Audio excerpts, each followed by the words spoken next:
Let's talk about notes. Notes I think दो तरीके के होते हैं, फिजिकल और एक डिजिटल.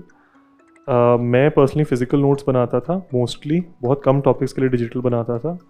दोनों के अपने प्रोज एंड कॉन्स हैं. डिजिटल नोट्स को ऑर्गेनाइज करना और स्ट्रक्चर करना बहुत कन्वीनियंट होता है, बहुत ईजी होता है. For topics like international relations, अगर इंडिया चाइना रिलेशंस के आपको नोट्स बनाने हैं तो अगर आप डिजिटली बनाओगे तो इट्स परफेक्ट, बिकॉज आप उसको पॉलिटिकल, इकोनॉमिक, कल्चरल, सोशल जो भी है अपने उसमें डिवाइड करके, and as news things keep happening because international relations is very dynamic, you can add it to your notes. This is not possible in physical notes. तो ये physical notes का drawback है. काफ़ी लोग इसको सर्कमवेंट करने के लिए blank white sheets, A4 size sheets पे अपने नोट्स बनाते हैं और ब्लैंक स्पेसेस छोड़ते हैं. तो you can do that. Why I think physical notes, I personally think physical notes are better is because जब आप लिखते हो तो एटलीस्ट जब मैं लिखता हूँ मुझे याद हो जाता है. टाइप करने से याद नहीं होता. If you right something down 2-3 times you will remember it for sure.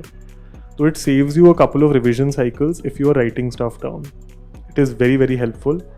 And one more thing, you should definitely create 2 different registers or at least 1 different register only for prelim specific information. ये कौन सी नदी कहाँ से आती है, कोई news में अगर आ गया कि Gucci mushrooms for example, information that is only relevant for prelims, don't write it in your main register if you are making physical notes. Organize your notes as well as possible. GS1, GS2, GS3, GS4. Not just that, go into each and every syllabus का point. कि अगर history में तो obviously not, but GS2 में जैसे एक social justice and governance का part है एंड एक पार्ट है पॉलिटी का. So you need to create those distinctions, and that is how you will end up making notes that are good. This distinction can be made very easily in digital notes.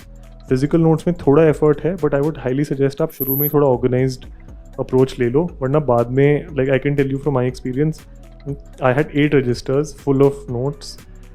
If I want to look कि Fugitive Economic Offenders Act में क्या हुआ है, मतलब मुझे याद भी नहीं होता था कौन से रजिस्टर में है.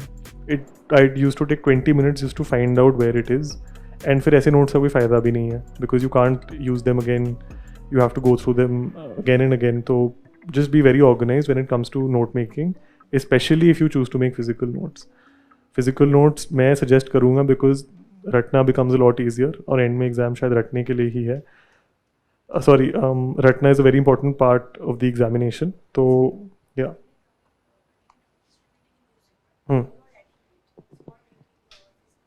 हाँ.